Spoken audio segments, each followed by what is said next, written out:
Olá pessoal, eu sou a Diana Lucena, escrevente técnico judiciário. Hoje eu vim falar do último recurso aí do CPC, do Código de Processo Civil, que são os embargos de declaração. Então nós vimos lá no primeiro vídeo que, exceto os embargos de declaração, o prazo para os outros recursos, para entrar com recurso e também para responder, são de 15 dias. Mas os embargos de declaração, eles mudam o prazo, né? E nós vamos ver isso agora. Mas antes disso, deixa aí seu like, inscreva-se no canal, ativa o sininho para receber as notificações dos próximos vídeos e também tem o canal no Telegram para quem quiser participar, onde eu mando várias questões, vários quiz para esse concurso do Tribunal de Justiça.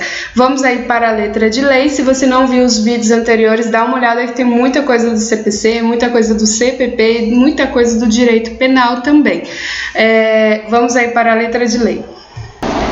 Então, o capítulo 5, ele fala dos embargos de declaração. Artigo 1022. Cabem embargos de declaração contra qualquer decisão judicial para esclarecer obscuridade ou eliminar contradição, suprir omissão de ponto ou questão sobre o qual devia se pronunciar o juiz de ofício ou a requerimento, ou então corrigir erro material. Então, você vai gravar que contra obscuridade, omissão, contradição, erro material, cabe aí embargos de declaração. E aí é qualquer decisão, seja sentença, decisão interlocutória, despacho, qualquer coisa que tiver omissão, contradição, obscuridade ou erro material, nesse caso vai caber aí o recurso de embargos de declaração.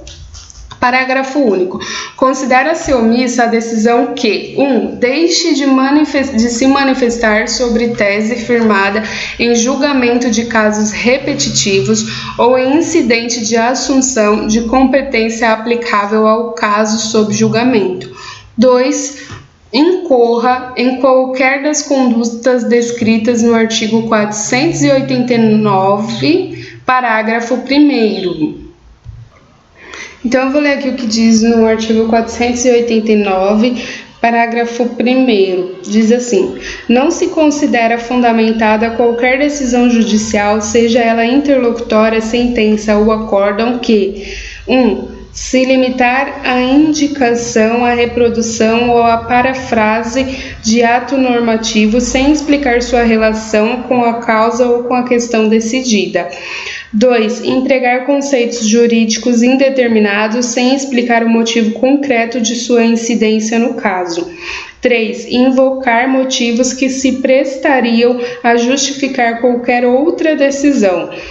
4. Não enfrentar todos os argumentos deduzidos no processo capazes de, em tese, infirmar a conclusão adotada pelo julgador. 5. Se limitar a invocar precedente ou enunciado de súmula sem identificar seus fundamentos determinantes, nem demonstrar que o caso sob julgamento se ajusta àqueles fundamentos. E 6. Deixar de seguir enunciado de súmula, jurisprudência ou precedente invocado pela parte sem demonstrar a existência de distinção no caso em julgamento ou a superação do entendimento. Então, nessas condutas aí do artigo 489, parágrafo 1º, considera-se omissa a decisão. E também nessa que deixe de se manifestar sobre a tese firmada em julgamento de casos repetitivos ou de incidente de assunção de competência aplicável ao caso sob julgamento. Então, esses casos são considerados omissos. Artigo 1023. Os embargos serão opostos no prazo de 5 dias em petição dirigida ao juiz com indicação do erro, obscuridade, contradição ou omissão e não se sujeitam a preparo. Então, muita atenção, os outros nós vimos que eles se sujeitam a preparo, mas os embargos de declaração não. Não precisa pagar as custas para entrar com esse recurso. É isso que diz quando fala não se sujeitam a preparo. Parágrafo 1º. Aplica-se aos embargos de declaração o artigo 229. E aí o artigo 229, ele fala: os litisconsortes que tiverem diferentes procuradores de escritório de advocacia distintos terão prazos contados em dobro para todas as suas manifestações, em qualquer juízo ou tribunal, independentemente de requerimento. E cessa a contagem do prazo em dobro se, havendo apenas 2 réus, é oferecido defesa por apenas um deles. E também não se aplica aos processos em autos eletrônicos. Essa parte dos litisconsortes tem em dobro, não se aplica aos autos eletrônicos, só aos processos físicos. Parágrafo 2º. O juiz intimará o embargado para, querendo manifestar-se no prazo de 5 dias sobre os embargos opostos, caso seu eventual acolhimento implique a modificação da decisão embargada. Então, aí, o prazo para entrar com esse recurso é 5 dias, com os embargos de declaração, e o prazo para o embargado se manifestar aí também é 5 dias, tá? E o juiz também vai julgar esses embargos em 5 dias, que, como diz o artigo 1024, o juiz julgará os embargos em 5 dias. Parágrafo 1º. Nos tribunais, o relator apresentará os embargos em mesa na sessão subsequente, proferindo voto, e não havendo julgamento nesta sessão, será o recurso incluído em pauta automaticamente. Parágrafo 2º. Quando os embargos de declaração forem opostos contra decisão de relator ou outra decisão unipessoal proferida em tribunal, o órgão prolator da decisão embargada decidi-los-á monocraticamente. Então, Diana, pode ter recurso de embargo de declaração contra a decisão do relator? Isso não seria agravo interno? Sim, pode contra qualquer decisão, desde que haja obscuridade, contradição, omissão ou erro material. Então, seja decisão do relator, seja sentença, seja decisão interlocutória, né? Cabe aí os embargos de declaração se tiver essa obscuridade, contradição, omissão ou erro material. Parágrafo 3º. O órgão julgador conhecerá dos embargos de declaração como agravo interno se entender ser este o recurso cabível, desde que determine previamente a intimação do recorrente para, no prazo de 5 dias, complementar as razões recursais de modo a ajustá-las às exigências do artigo 1021, ajustar as exigências do agravo interno nesse caso, né? Aí o órgão que conhecer esses embargos, ele vai ver qual que era mais aplicável, se era mais aplicável a pessoa ter entrado com agravo interno ou com embargo de declaração. Mas aí, de qualquer forma, a parte tem 5 dias para complementar, tá bom? Cuidado com essa palavra, porque eles mudam, é complementar as razões recursais. Parágrafo 4º. Caso o acolhimento dos embargos de declaração implique modificação da decisão embargada, o embargado que já tiver interposto outro recurso contra a decisão originária tem o direito de complementar ou alterar suas razões, nos exatos limites da modificação, no prazo de 15 dias, contado da intimação da decisão dos embargos de declaração. Então, é o primeiro prazo aí nesse recurso que a gente vê de 15 dias. E aqui é o seguinte: vamos supor que a pessoa tenha entrado com recurso de apelação, mas a outra parte ela entrou com embargos de declaração. Vamos supor, por exemplo, uma sentença. Eu vou tentar criar aqui na minha cabeça uma hipótese. Uma sentença, então a parte ela concedeu aí, o juiz ele concedeu parcialmente procedente para João. O que acontece? O João, ele entra com embargos de declaração, mas a Maria, que é a parte que perdeu a ação, ela entrou com apelação, por exemplo. Então, o que vai acontecer? Vai ser aí julgado aí os embargos de declaração, porque o João ele está alegando que faltou o juiz ver alguma coisa, que teve omissão do juiz em ver alguma coisa no processo. E aí vai ser julgado aí esse embargo de declaração que do João, que ganhou a ação, ganhou parcialmente, mas ganhou. E aí a Maria já entrou com a apelação. Aí o juiz vai e muda a decisão, né? Porque realmente faltou alguma coisa dele ver, ele foi omisso, e ele muda a decisão aplicando mais penas aí para Maria, né? Que coisas que ele deixou de ver. Nesse caso, a Maria, que entrou já com recurso de apelação, ela vai poder complementar esse recurso de apelação dela para incluir aí a parte que foi embargada, né? A parte que foi decidida aí depois, para incluir aí também no recurso de apelação dela. Então é isso que quer dizer esse parágrafo, tá? Espero que vocês tenham compreendido aí o que eu tentei dizer. Parágrafo 5. Se os embargos de declaração forem rejeitados ou não alterarem a conclusão do julgamento anterior, o recurso interposto pela outra parte antes da publicação do julgamento dos embargos de declaração será processado e julgado independentemente da ratificação. Então, nesse caso aí é quando não houve, né, alteração da decisão. No caso, o parágrafo anterior é quando houve a alteração da decisão. Artigo 1025. Consideram-se incluídos no acórdão os elementos que o embargante suscitou para fins de pré-questionamento, ainda que os embargos de declaração sejam inadmitidos ou rejeitados, caso o Tribunal Superior considere existentes erro, omissão, contradição ou obscuridade. Mesmo aí que os embargos de declaração sejam inadmitidos, né, aí o órgão, o que for julgar aí a apelação, os outros recursos, ele vai poder falar aí sobre essa omissão, contradição ou obscuridade. É isso que quer dizer esse artigo. Artigo 1026. Os embargos de declaração não possuem efeito suspensivo e interrompem o prazo para interposição de recurso. Muita atenção nesse artigo, provavelmente é o que ele mais cai nas questões, tá?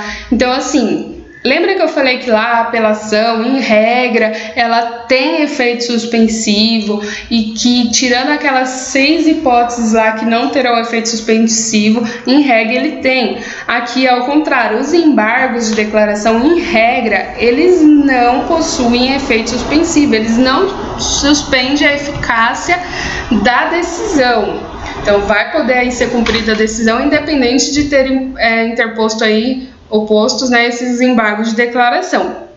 Porém, eles interrompem o prazo para interposição de recurso. Então, vamos supor, teve uma decisão, uma sentença, João e Maria, tá?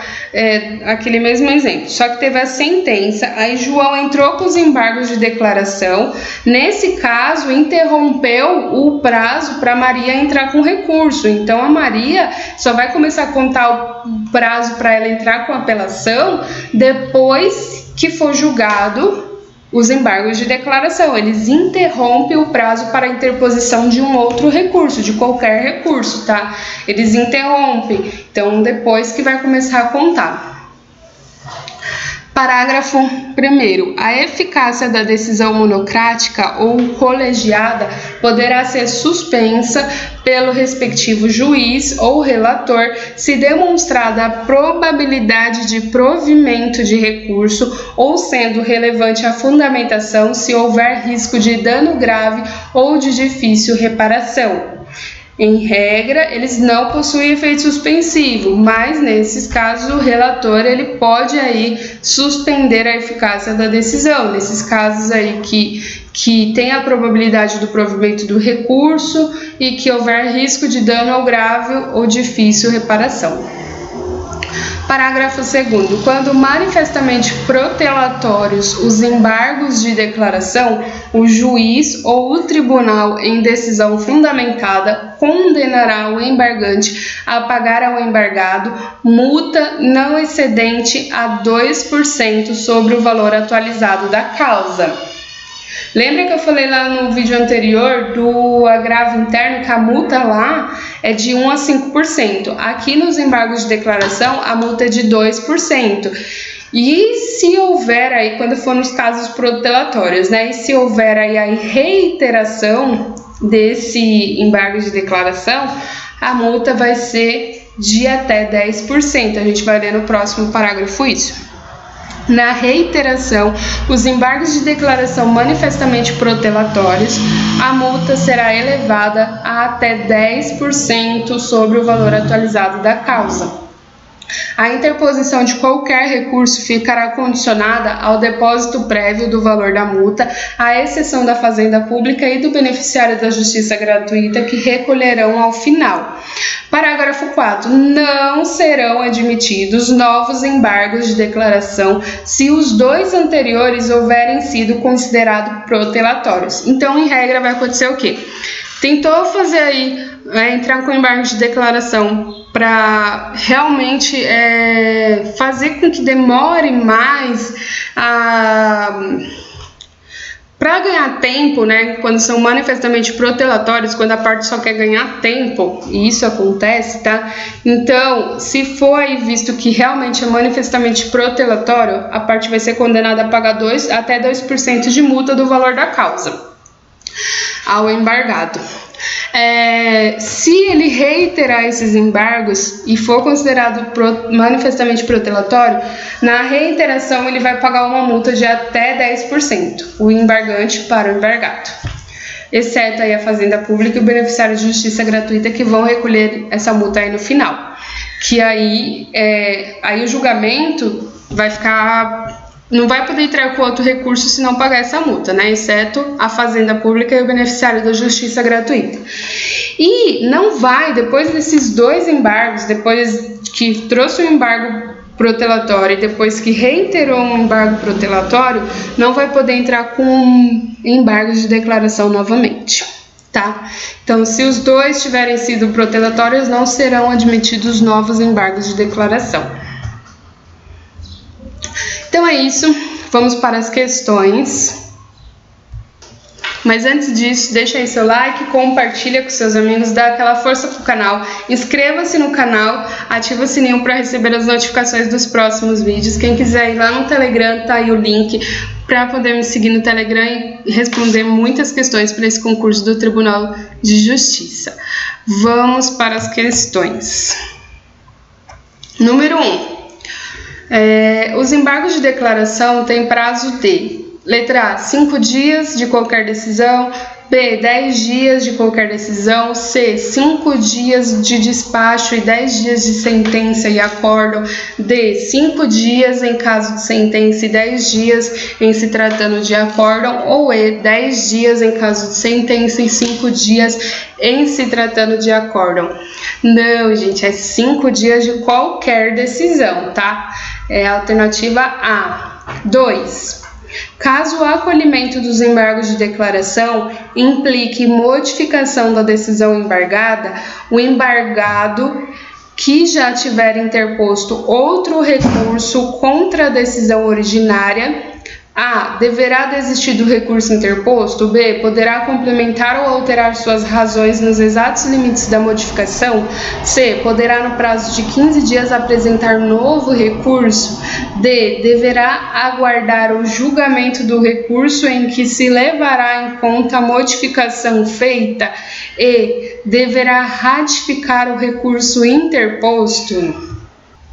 E aí lembra que eu falei? Nesse caso a gente tem duas alternativas. Se a decisão ela modificou a decisão que foi embargada, nesse caso ele terá aí, poderá complementar o recurso que já foi interposto. Agora, se a decisão se o embargo for rejeitado e se não modificar a decisão, aí nesse caso, independente de ratificação, o outro recurso ele vai ser analisado. Então, eu falei essas duas hipóteses. A gente ficou aqui letra B. Poderá complementar ou alterar suas razões nos exatos limites da modificação.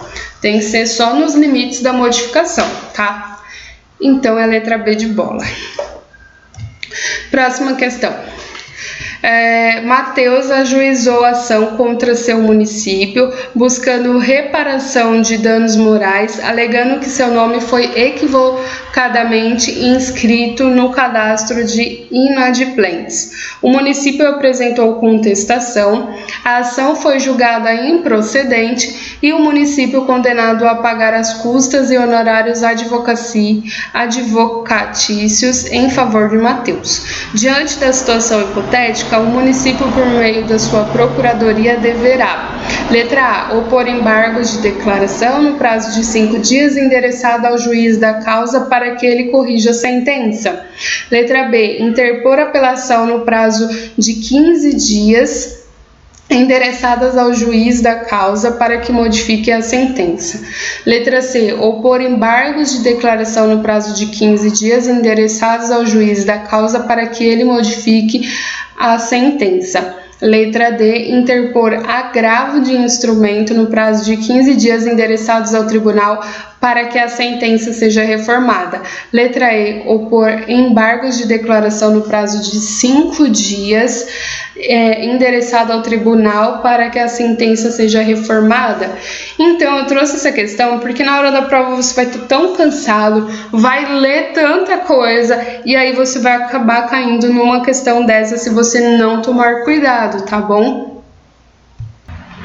Primeiro, porque aqui ele trouxe um erro, né? Quem ajuizou a ação foi Mateus. E quem foi condenado, e aí foi julgado improcedente, cadê, ó? O município apresentou a contestação, a ação ela foi julgada improcedente, ou seja, quem perdeu a ação? Mateus perdeu a ação. E aqui ele diz, e o município condenado a pagar as custas, mas não foi Mateus que perdeu a ação? Por que o município é que foi condenado? Não tem lógica nenhuma. E aí ele foi condenado a pagar custas e honorários, ou seja, que teve um erro material. Se foi Mateus que perdeu a ação, já que quem entrou com a ação foi o Mateus e a ação foi julgada improcedente, quem teria que ser condenado a pagar as custas dos honorários advocatícios e as custas do processo teria que ser Mateus, a não ser que ele fosse beneficiado pela justiça gratuita. Mas fora isso, seria o Mateus que teria que ser condenado. Então aqui houve um erro material. O município, ele não há condenação para o município, porque a ação foi julgada improcedente e não procedente, né? Então teve um erro material, logo ele vai entrar com embargos de declaração. Já que nas alternativas nós temos aí, então nós podemos anular a B porque está dizendo de apelação, a D está dizendo de agravo de instrumento. Então nós temos aí a C e a letra E. Opor embargos de declaração no prazo de 5 dias, ok. Endereçada ao tribunal, não. Se eu não me engano, a apelação ela é endereçada ao tribunal, mas os embargos de declaração, eles são endereçados ao próprio juiz, o juiz que deu a sentença aí, que teve erro, omissão, contradição, obscuridade. Então a letra E está incorreta por causa disso. A letra C, opor embargos de declaração no prazo de 15 dias, não, é de 5 dias, né? Endereçados ao juiz da causa para que ele modifique a sentença. Essa parte está correta, mas aqui 15 dias está incorreta, é 5 dias embargo de declaração. Os demais recursos são 15 dias. E letra A, opor embargos de declaração no prazo de 5 dias, ok, endereçado ao juiz da causa para que ele corrija a sentença, ok. Letra A é o nosso gabarito. Então, é isso. Deixa aí seu like se você curtiu essas dicas, compartilha com seus amigos, inscreva-se no canal e ativa o sininho para receber as notificações dos próximos vídeos, dá aquela força aí pro canal, porque dá muito trabalho fazer esses vídeos. E quem quiser seguir lá no Telegram, tá aí o link, eu vou deixar também na descrição do vídeo. Até o próximo vídeo e sucesso aí na prova para todos que vão prestar aí dia 31 essa prova para ser escrevente do Tribunal de Justiça. Até o próximo vídeo.